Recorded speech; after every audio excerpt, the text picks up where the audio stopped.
Hey YouTube, it's Kristen. Welcome back to Chatterbox Budget. This is part 2 of my cash envelope or my bill organizer unstuffing, and it's also kind of turning into a weekly check-in.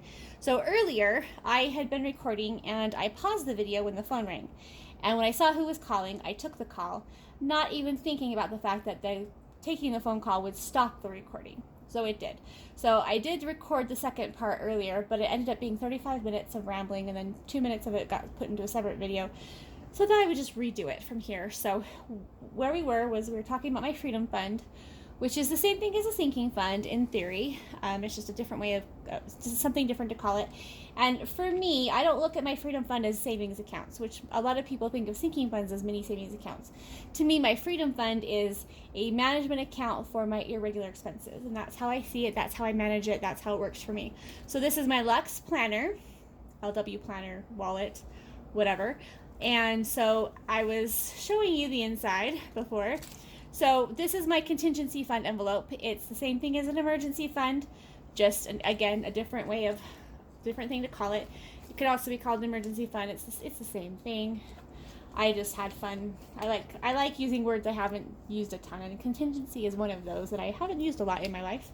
So okay, so I would love to put stuff in here, but I can never find anything that I like. It always looks weird, so it's just blank for now. Okay, so every envelope, I'm going to call them envelopes in their pockets, whatever, zippered, pocket, envelope, it's all the same thing.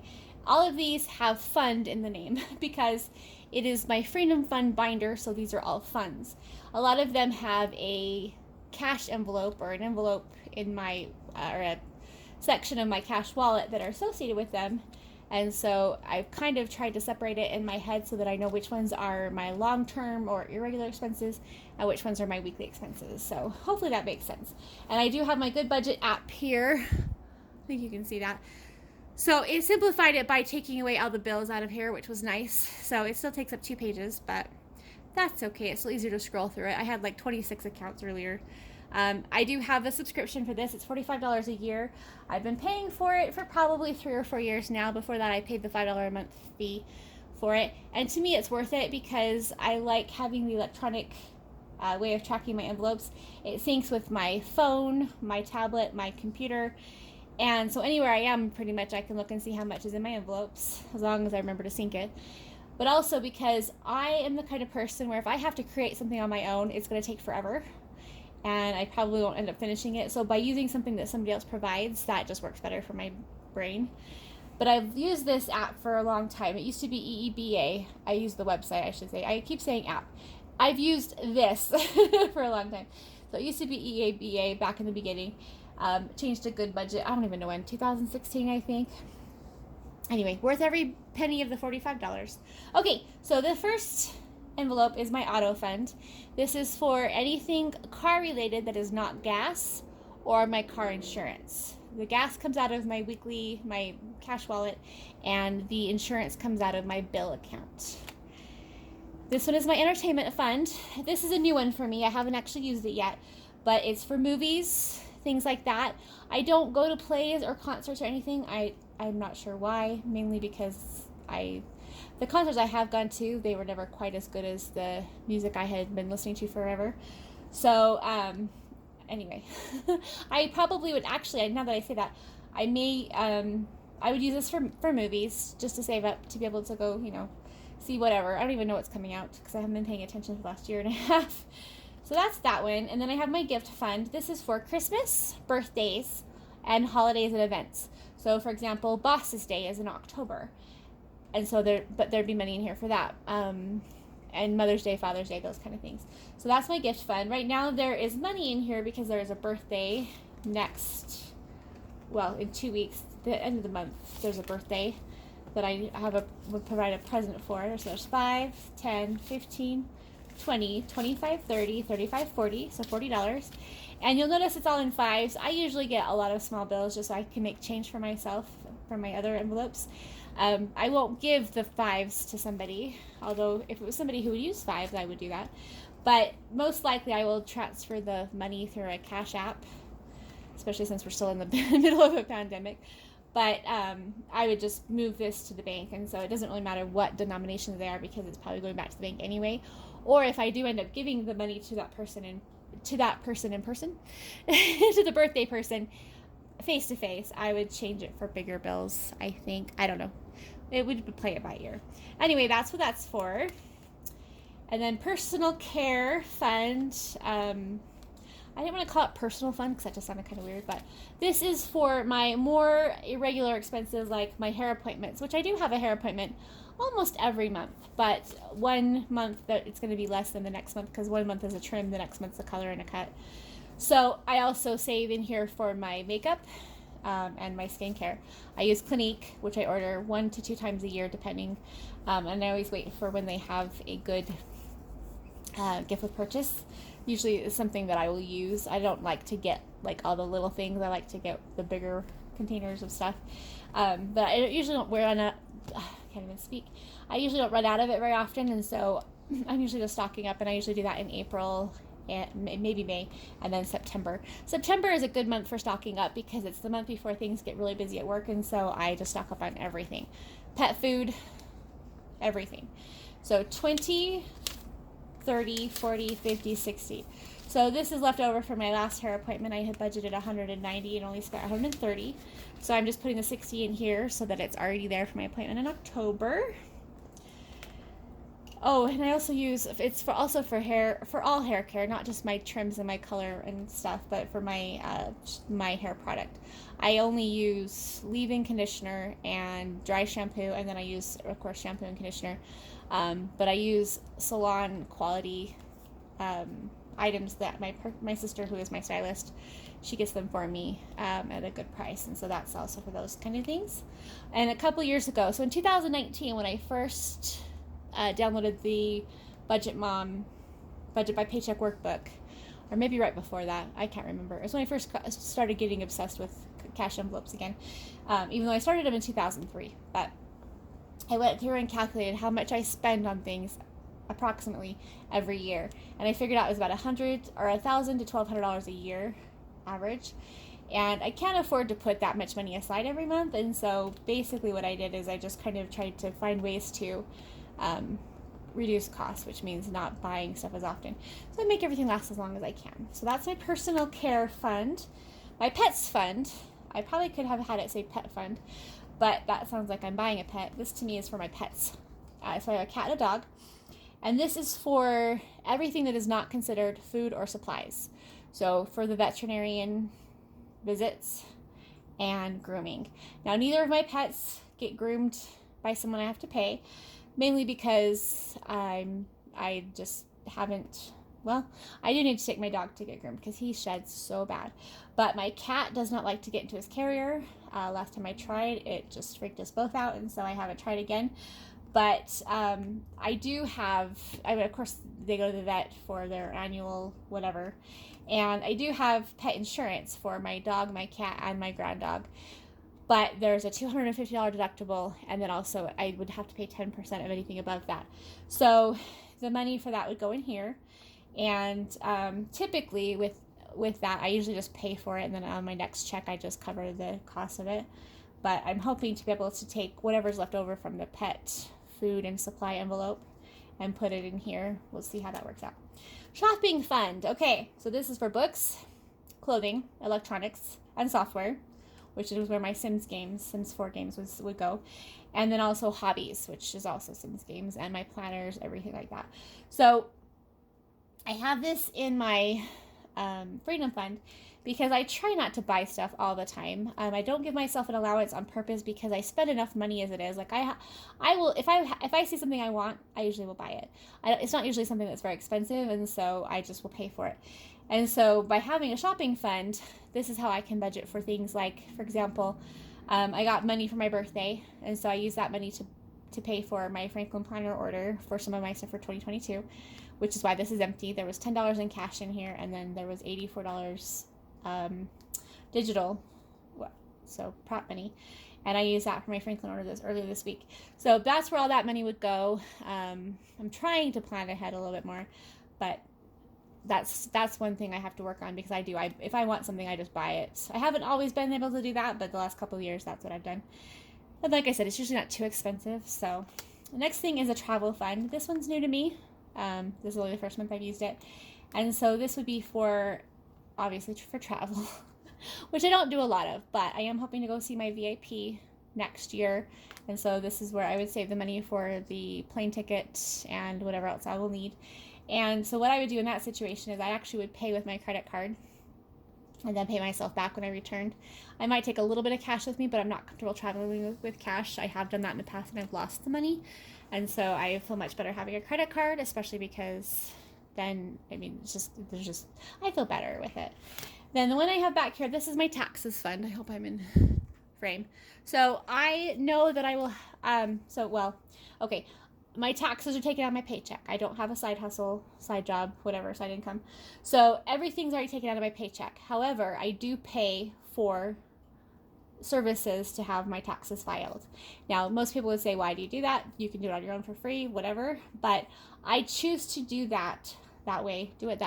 I have been using TurboTax for 10 years, and I prefer to pay the fees to file it through them, just because of how simple it is to use. I don't need an accountant or, a CPA, because I don't have any anything to itemize. It's just me. I have an apartment. I have one job. It's so simple to do it, and I like it because it saves all the information from the year before. So when I'm doing my taxes, it's very easy. I wait for the W-2 to come from my employer. Is it W-2? W-4? Whatever it is. The paperwork to come from my employer, and then I file as soon as I can right after. So I usually file by the 31st of January. So this is just to save money between now and then. It was like $84 last year to file, and I always do it early enough that I get a discount for filing then. And I will continue to pay that fee as long as I need to, because even though I could file for free, the hassle of that, to me, my time is worth money, in my opinion, because, I could be doing other things. And so I would rather pay money to have that taken care of and have that hassle-free. It's just something I'm comfortable with. I've been using TurboTax probably for more than 10 years. I used to file through different companies. I've done different things, but again, since it's not itemized, it's such a simple filing, it's just me. So, and I file as not head of household, single with one job, so it's very simple to do. Anyway, so that's my Freedom Fund planner, binder, thingy bobber. So I think the only other thing I wanted to show you was how I'm going to track my bills now that I've gotten rid of my bill organizer. Not gotten rid of it, it's still here. I'm just not using it right now. So one of the things I want to be able to do is be able to look and see how much I have in my account available for the bills and how much I've already spent and all that kind of thing. So this is my Franklin planner. This is my compact planner. This is the personal one that I use every day for everything. And what I do is in my daily pages, there's a daily tracker at the bottom of the page. So anytime I spend money or have money coming in for a return or whatever, I write it in the daily tracker. Can you see that? Kind of.